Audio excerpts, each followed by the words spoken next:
নমস্কার।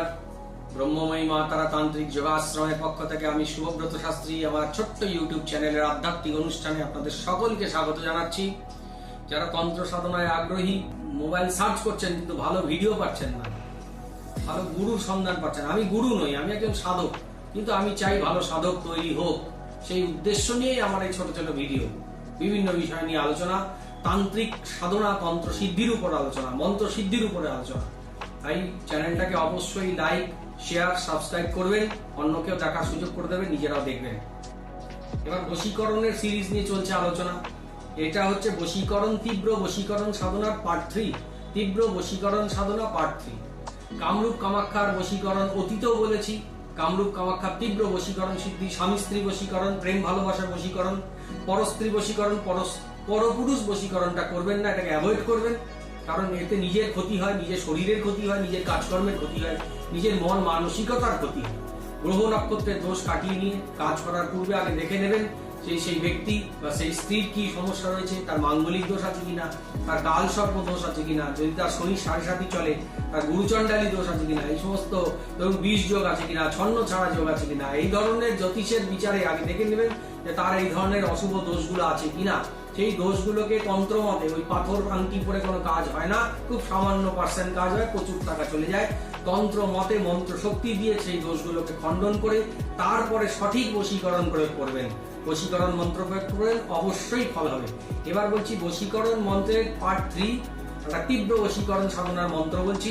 প্রথমে মন্ত্রটা বলছি, ক্লিং ক্লিং ক্লিং কামরূপিণী স্বাহা, ক্লিং ক্লিং ক্লিং কামরূপিণী স্বাহা, ক্লিং ক্লিং ক্লিং কামরূপিণী স্বাহা। এটা কামরূপ কামাখ্যার তীব্র বশীকরণ মন্ত্রের মধ্যে অনেকগুলো হাজার হাজার মন্ত্র আছে, তার মধ্যে একটা মন্ত্র, এটা মায়াঙের মন্ত্র, খুবই শক্তিশালী মন্ত্র। কিন্তু মন্ত্রকে জাগ্রত করতে হবে।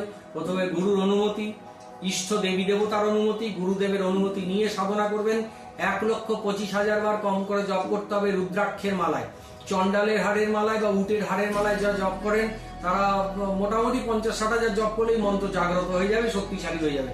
কিন্তু যজ্ঞে, অমাবস্যার নিশীথে মা কামাখ্যার পুজো দিয়ে, পাঠা বলি দিয়ে, ঠিক আছে, কামেশ্বর শিবের পুজো, কামেশ্বরী দেবী পুজো করে দিয়ে সংকল্প করতে হবে। মন্ত্র সিদ্ধি, কার্যসিদ্ধির উদ্দেশ্যে সংকল্প করে শুদ্ধ দেশি গাওয়া ঘি দিয়ে 10,008 বার যজ্ঞে আহুতি দিতে হবে। তবে এই মন্ত্র সারা জীবনের জন্য জাগ্রত হবে, সিদ্ধ হবে। সেই সাধক তখন এই মন্ত্রকে দিয়ে কাজ করতে পারবে। যে কোনো বশীকরণের তিথি নক্ষত্র অনুযায়ী এই মন্ত্র 108 বার জপ করে প্রয়োগ করলে সেই কার্য ফলদায়ী হবে। স্বামী স্ত্রী বশীকরণ অবশ্যই খুব তাড়াতাড়ি হবে। ঠিক মতন যদি মন্ত্র জাগ্রত করা যায়, 24 ঘন্টার মধ্যে, এক রাতের মধ্যেই কাজ হবে।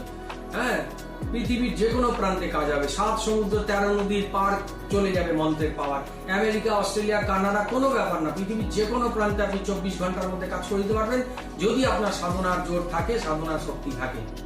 যারা ভগবানের উগ্র রূপের সাধনা করেন, মহাকালের তপস্যা করছেন, মা ছিন্নমস্তার সাধনা করছেন, কাল ভৈরবীর, পাতাল ভৈরবীর তপস্যা করছেন, শিব আর শক্তির উগ্র রূপের তপস্যা করছেন, নরসিংহ ভগবানের সাধনা করছেন, যারা শত্রু বিনাশের উপর তপস্যা করেন, তাদের ক্ষেত্রে এই সমস্ত কাজগুলো একটু সময় নেবে, একটু দেরি হবে, কিন্তু ফল দেবে, একটু সময় নেবে। যারা সর্বত্যাগী সন্ন্যাসী, তারা এই ধরনের কাজ করেন না এবং তাদের হাত দিয়ে এই ফলদায়ী হবে না। যারা সংসারের মধ্যে গৃহী তান্ত্রিক, সংসার পরিবার নিয়ে সংসার করছেন, গুরুর অনুমতি নিয়ে তপস্যা করছেন, তান্ত্রিক ক্রিয়া করছেন, তাদের হাত দিয়ে এই মন্ত্র অবশ্যই ফলদায়ী হবে। কামরূপ কামাখ্যা নীল পর্বতে বসে সাধনা করলে খুব তাড়াতাড়ি মন্ত্র সিদ্ধি হয়ে যাবে। 3 রাত যদি ঠিক মতো জপ করা যায়, 3 রাতের মধ্যে এই মন্ত্র শক্তিশালী হয়ে যাবে, মহাশক্তিশালী হয়ে যাবে। গুরু অনুমতি, ইষ্ট অনুমতি নিয়ে কাজ করলে 24 ঘন্টার মধ্যেই ফল দেবে। যারা আমার এই অনুষ্ঠানগুলো দেখছো, বারবার বলছি, চ্যানেলটাকে শুধু দেখলেই হবে না, চ্যানেলটাকে লাইক করবে, শেয়ার করবে, সাবস্ক্রাইব করবে, মানুষকে দেখার সুযোগ করে দেবে। আমার উদ্দেশ্য হচ্ছে ভালো সাধক তৈরি করা। ভালো সাধক তৈরি হোক।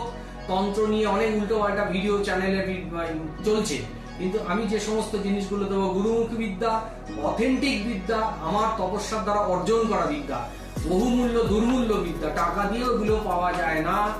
খুব হাতে গুনে 2-4 জন গুরুদেবের কাছে ভারতবর্ষে এবং কামাখ্যার মধ্যে, তারাপীঠের মধ্যে হাতে গুনে 2-4 জন গুরুদেবের কাছে এই বিদ্যা রয়েছে।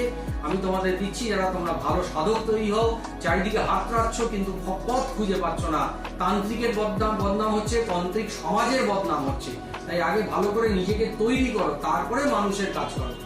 আমি আগে চায়ের দোকানে বসে হাত দেখতাম, তারপরে চেম্বার করলাম, ধীরে ধীরে নিজেকে তিল তিল করে তৈরি করলাম। একটা প্লাস্টিকের চেয়ার টেবিল নিয়ে বসতাম, আজকে মায়ের কৃপায় অনেক কিছু করেছি। কঠোর পরিশ্রম তপস্যার দ্বারা এই জায়গাটা অর্জন করতে হবে।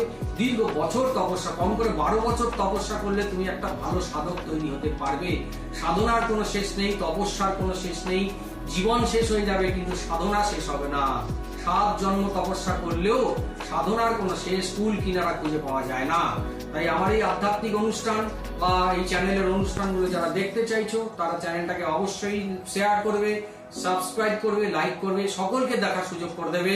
শুধু দেখলেই হলো না, অবশ্যই চ্যানেলটাকে কিন্তু সাবস্ক্রাইব করতে হবে এবং বেল আইকনটাকে টিপে দেবে। আমার নতুন নতুন ভিডিও আসবে, বশীকরণের সিরিজ, প্রচুর বিদ্যা নিয়ে আসছি, সেগুলোকে তোমরা ফলো করো, খেয়াল রাখো এবং আমি যেভাবে গাইড করছি সেইভাবে যদি সাধনা করো অবশ্যই ফলদায়ী হবে। সকলে ভালো থাকো, সুস্থ থাকো, সকলের জীবনে সুখ শান্তি সমৃদ্ধি বিরাজ করুক। মা মার কাছে প্রার্থনা করি যারা তোমরা প্রকৃত সাধক তাদের মন্ত্র সিদ্ধি হোক, তন্ত্র সিদ্ধি হোক এবং কার্য সিদ্ধি হোক। জয় মা তারা, জয় জয় তারা, জয় মা তারা, জয় জয় তারা, জয় মা তারা, জয় জয় তারা। নমস্কার।